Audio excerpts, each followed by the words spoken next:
ఒక యాత్ర యొక్క పర్పస్ ఏంటి, అసలు ఎందుకు మొదలు పెట్టాల్సి వచ్చింది మీరు? నమస్కారం, నా పేరు విశ్వనాథుల పుష్పగిరి. స్వతహాగా నేను రచయితను. తర్వాత ఆయా దినపత్రికల్లో సబ్ ఎడిటర్గా, తర్వాత పొలిటికల్ కన్సల్టెన్సీలకు సెఫాలజిస్ట్గా, ఇంకా రకరకాల జాబులు చేస్తూ వస్తూ ఉన్నాను. ఈ చేస్తున్న క్రమంలో విశ్వబ్రాహ్మణుల్లో రాజకీయ చైతన్యం, సామాజిక ఆర్థిక చైతన్యం అనేది కొరవడింది. అలాగే విశ్వబ్రాహ్మణుల యొక్క స్థితిగతులు అనేటివి నానాటికి దుర్భరంగా మారుతున్న క్రమంలో ఉన్న సంఘాలన్నీ, విశ్వబ్రాహ్మణ సంఘాలన్నీ, పెద్ద పెద్ద సంఘాలన్నీ అద్భుతాలు సాధిస్తాయని నేను అనుకుంటూ వస్తున్నాను. ఎందుకంటే వాళ్ళు పెట్టిన మీటింగ్లు, ప్రతి మీటింగులు 1000-2000 మందితో పెడుతుంటారు.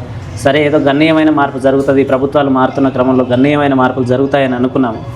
కానీ ఎక్కడా జరగలేదు. ఆ క్రమంలో మేము ఇక్కడ TV9 అమ్మవారు ఈశ్వరీదేవి మాత పైన వారు వెలి ప్రేమ పేరుతో ఒక కథనం ప్రచురించడం మీన్స్ టెలికాస్ట్ చేశారు.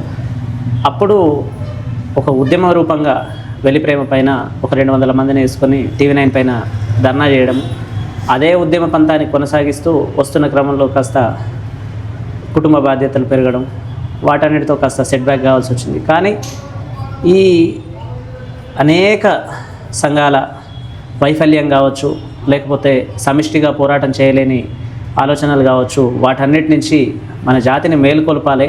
ఈ మధ్యన మరీ ఆకలి చావులు, ఆత్మహత్యలు, దుర్భర పేదరికం అనేది జాతిలో పెరుగుతూ వస్తుంది. దీని అంతటికీ మనలో ఐక్యత లేకపోవడము, సమిష్టితత్వం లోపించడము కారణంగా కనిపించింది. ఐక్యత ఉన్నప్పటికీ సంఘాల మధ్యల వైరుధ్యం వల్ల ఈ విశ్వబ్రాహ్మణులు వేరు, వివిధ గ్రూపులుగా చీల్చబడి ఉన్నారు, అనైక్యతగా ఉన్నారనే ప్రొపగాండాని పదే పదే చేస్తూ రావడం వల్ల, లేదు విశ్వబ్రాహ్మణులు చైతన్యవంతంగా ఉన్నారు, ఉన్నదల్లా నాయకత్వ లోపమే ఉంది, ఈ నాయకత్వాన్ని మనము కొత్త నాయకత్వాన్ని తయారు చేసుకోవాలన్న ఉద్దేశంతో ఈ విశ్వబ్రాహ్మణ చైతన్య యాత్రను చేపట్టడం జరిగింది.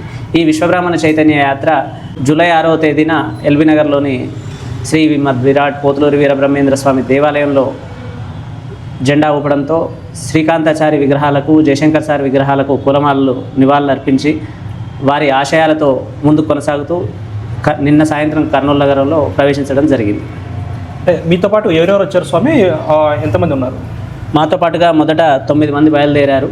9 మంది బయలుదేరి వారు కాస్త ఉద్యోగరీత్యా హోమ్ సిక్ అవ్వడంతో ఇప్పుడు ప్రస్తుతం 5గురం ఉన్నాము. మరొక 2 డేస్లో ఇంకో 4 యాత్రకు యాడ్ అవుతారు. కర్నూలులో చేరినప్పుడు ఎంతమంది మీతో ఉన్నారు? వారి పేరు చెప్పగలుగుతారా?